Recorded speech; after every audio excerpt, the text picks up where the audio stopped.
मणिपुर पिछले 1.5 साल से जल रहा है और एक बार फिर से वहां पर जबरदस्त नफरत और हिंसा भड़क गई है।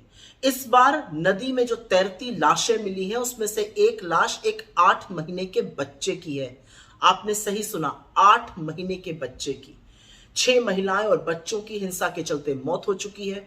कई शहरों में कर्फ्यू लगा है, इंटरनेट बंद है, अराजक तत्व हाथों में खुले आम असलहे और हथियार लेकर सड़कों पर घूम रहे हैं।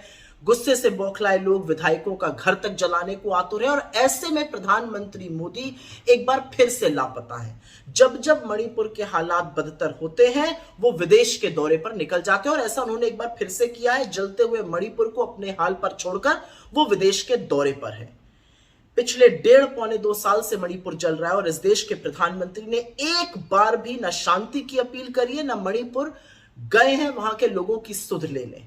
यह देश का एक राज्य है जो जल रहा है और प्रधानमंत्री को मानो कोई फर्क ही नहीं पड़ता। ये वही मणिपुर है जहां पर वो बड़ी बेशर्मी से वोट मांगने जाते थे, लेकिन अब उनको न मणिपुर की त्रासदी, न वहां फैली हुई नफरत, न वहां फैला हुआ आतंक, न लोगों का दुख दर्द पीड़ा कुछ भी नजर आता है। असलियत यह है कि इस देश को एक रणछोड़ नहीं चाहिए।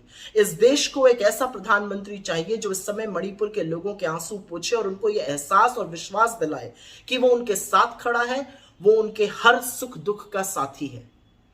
जो काम बार बार राहुल गांधी जी ने मणिपुर जाकर किया।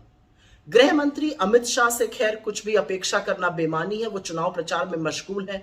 मणिपुर में क्या हो रहा है इससे उनको भी कोई फर्क नहीं पड़ता है। असलियत यह है कि ऐसा लगता है कि ना तो उनको मणिपुर में कुछ करने की नीयत है, ना शायद कुव्वत है।